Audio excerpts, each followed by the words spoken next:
गुरु प्यारी साथ संगत जी, प्यार भरी राधा स्वामी जी। आज जो साखी आप सभी के साथ हम साझा करने जा रहे हैं मित्रों प्यारों, ये एक सच्ची घटना है।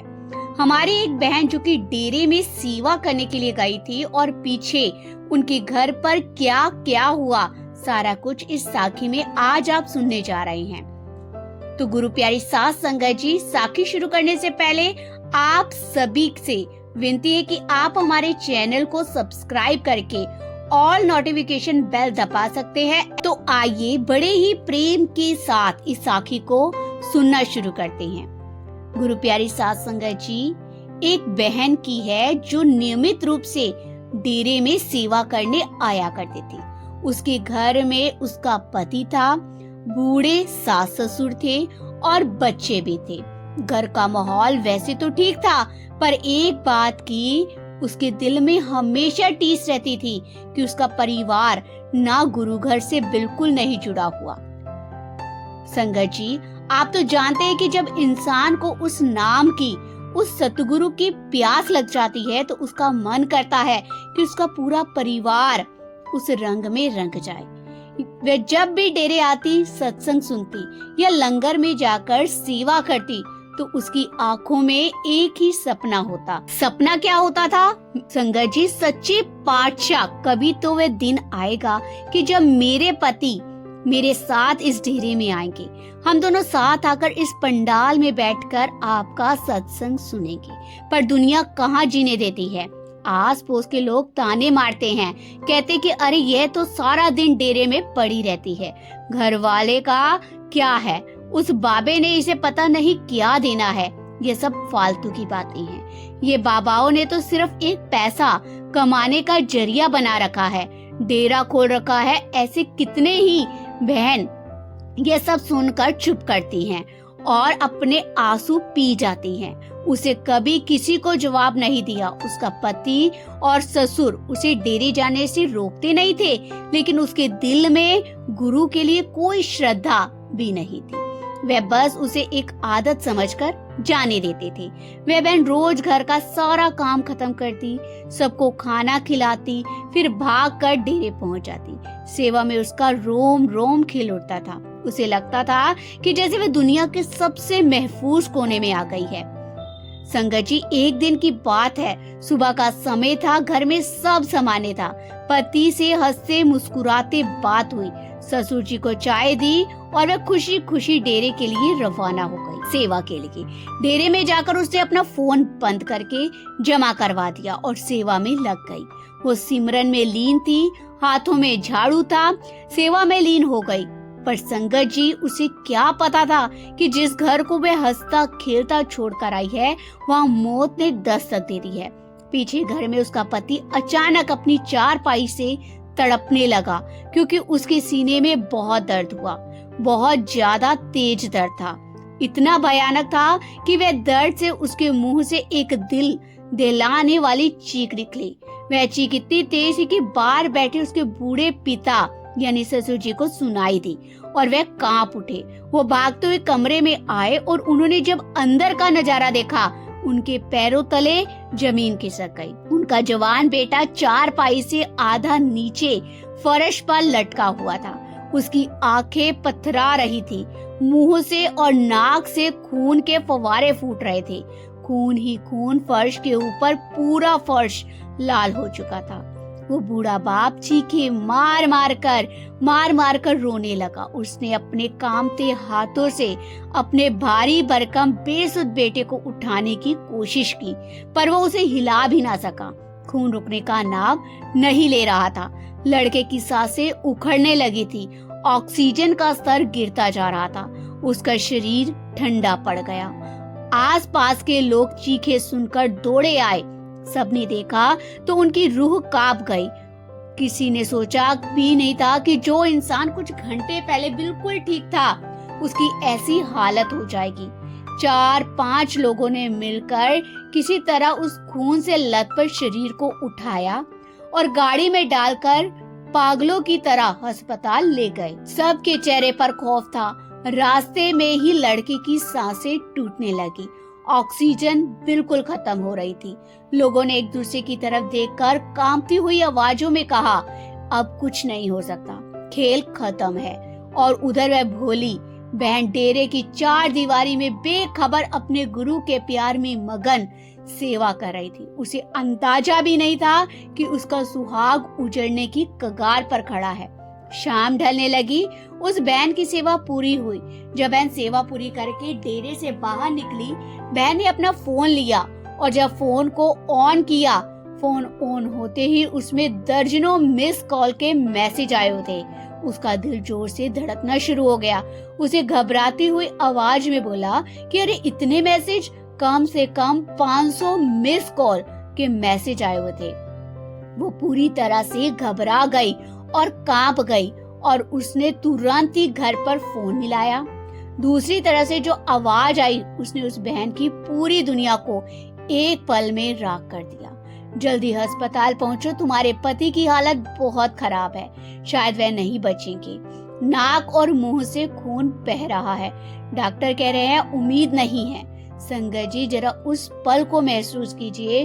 उस औरत की जगह कोई भी हो सकता था। जो औरत अभी अभी गुरु घर से सेवा करके बाहर निकली और उसे पता चले कि उसका सुहाग अस्पताल में मौत से लड़ रहा है, उस बहन के हाथ से फोन छूटने लगा। उसके पैरों के नीचे से जमीन खिसक गई, आंखों के आगे अंधेरा छा गया। उसे अपने पति की चिंता तो थी, पर उससे भी बड़ा खौफ एक और था। उसके कानों में उन पड़ोसियों के ताने गूंजने लगे, डेरे जाती है, बाबे से क्या देंगे, समय खराब करती है, बाबाओं के चक्कर में पड़ी है, फलाना ढिमकाना, ऐसे ताने गूंज रहे थे। वो वहीं डेरे में ही गेट के पास उसे अपने घुटने टेक दिए। उसने अस्पताल की तरफ भागने से पहले अपनी आंखें बंद की। उसकी आंखों से आंसुओं का सैलाब बह रहा। उसने हाथ जोड़े नहीं, बल्कि तड़प कर अपने दोनों हाथ आसमान की तरफ उठा दिए और बिलक बिलक कर रोने लगी। उसे कहा, हे मेरे सच्चे पातशाह, हे मेरे सतगुरु, ये तूने क्या किया? मैं तेरे डेरे में सेवा के लिए आई थी और पीछे तूने मेरी ही मांग उजाड़ दी। मेरे मालिक, अगर आज मेरे पति को कुछ हो गया, अगर वे आज मुझे छोड़कर चले गए, तो मैं जीते जी मर जाऊंगी। मेरे सच्चे पातशाह, मेरे बाबा जी, दुनिया मुझे ताने मार मार कर मार डालेगी। बाबा जी, दुनिया कहेगी, देखो ये सारा दिन गुरु गुरु गुरु करती थी और इसके गुरु ने इसे क्या सिला दिया। सारी जिंदगी मुझ पर तोहमत लग जाएगी। बाबा जी के डेरे जाने वाली का घर बर्बाद हो गया। सच्चे बादशाह, मुझे अपनी बर्बादी का डर नहीं है, मुझे डर इस बात का है कि मेरी वारदात के बाद कोई भी माँ बाप अपनी बेटी को तेरे डेरे नहीं आने देगा। कोई सास अपनी बहू को सेवा पर नहीं भेजेगी।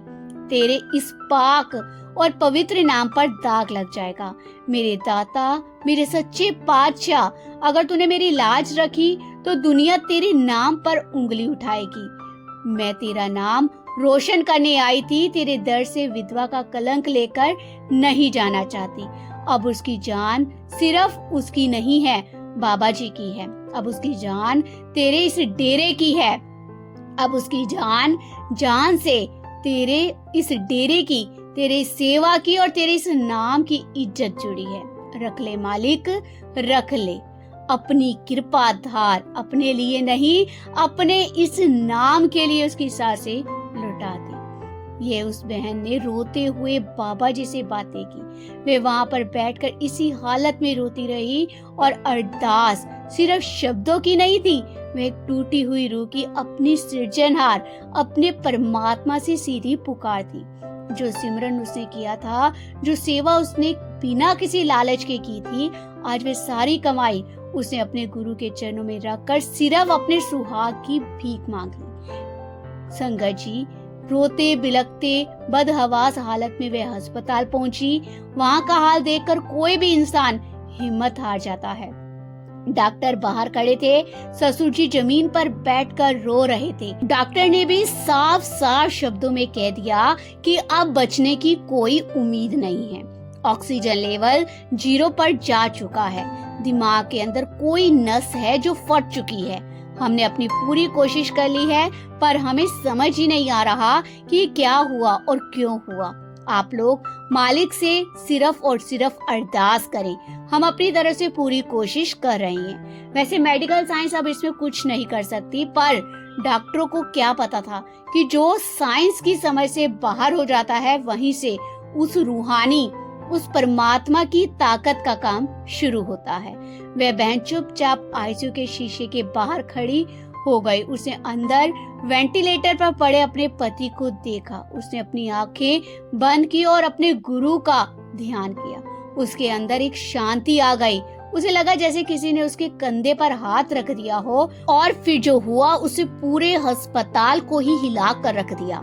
डॉक्टर, जो कि मॉनिटर बंद करने की सोच रहे थे कि उसकी अब डेथ होने वाली है, अचानक उसकी बीप बीप की आवाज बदलने लगी। जो पल्स एक सीधी लाइन बन रही थी, न वह अचानक धड़कने लगी। ऑक्सीजन का गिरता हुआ ग्राफ अचानक से ऊपर उठने लगा। डॉक्टरों की आंखें फटी की फटी रह गई। उन्होंने तुरंत चेक किया। जिस मरीज के शरीर में इतना खून बह चुका था, उसका बचना नामुमकिन था। उसकी धड़कनें अचानक सामान्य होने कैसे लगी थी? जो नस फटी थी, उसका असर कैसे क्या हुआ, वे सब मालिक जानता है। डॉक्टर हैरान परेशान बाहर आए और उस बहन से बोले, हमें नहीं पता ये कैसे हुआ। ये मेडिकल साइंस का कोई चमत्कार नहीं है, ये कुछ और ही है। आपके पति वापस आ रहे हैं, बस हमें इन्हें 2-3 दिन ऑब्जर्वेशन में रखना होगा। वह बहन वही जमीन पर बैठ गई और उसके मुंह से सिर्फ एक ही लफ्ज निकला, शुक्राना मेरे मालिक, शुक्राना। उसने रोते हुए अपने मालिक का धन्यवाद किया कि उसने न सिर्फ उसका सुहाग बचाया, बल्कि दुनिया के तानों से उस गुरु के डेरे की लाज भी रख ली। 2-3 दिन अस्पताल में रहने के बाद उसका पति बिल्कुल ठीक होकर घर आ गया। सब कुछ ऐसे सामान्य हो गया जैसे वे कोई भयानक सपना था जो टूट गया। पर इस हादसे ने एक बहुत बड़ा बदलाव कर दिया था। करीब 1 महीने के बाद की बात है। घर में सुकून था। वह बहन फिर से अपनी सेवा पर जाने की तैयारी कर रही थी कि उसने अपना सिर ढका और दरवाजे की तरफ जाने लगी। तभी पीछे से उसके पति की आवाज आई, रुक जाओ। बहन के कदम रुक गए। उसे लगा शायद आज पति उसे डेरे जाने से मना कर देंगे। शायद वह कहेंगे कि मेरी तबीयत खराब रहती है, तुम घर पर रहा करो। उसने डरते डरते पीछे मुड़कर देखा। उसके पति की आंखें आंसू से भरी हुई थी। उस इंसान की आंखों में जो कभी गुरु घर को नहीं मानता था। उसे अपनी पति के पास आकर रोते हुए गले से लगाते हुए कहा, तू आज अकेले डेरे नहीं जाएगी, चल मैं तुझे डेरे छोड़ कर आता हूँ। वो बहन सुन रह गई। उसके कानों को यकीन नहीं हुआ। जो इंसान आज तक डेरे के नाम से कतराता था, आज वह खुद उसे वहां ले जाने की बात कर रहा था। वह उसे डेरे तक छोड़ने आया। उसने अंदर तो कदम नहीं रखा, पर बाहर से ही हाथ जोड़कर कहा, तू अपनी सेवा कर। जब तेरी सेवा खत्म हो जाएगी मुझे कॉल कर देना, मैं तुम्हें लेने आ जाऊंगा। संगत जी, ये है हमारे सतगुरु की रहमत।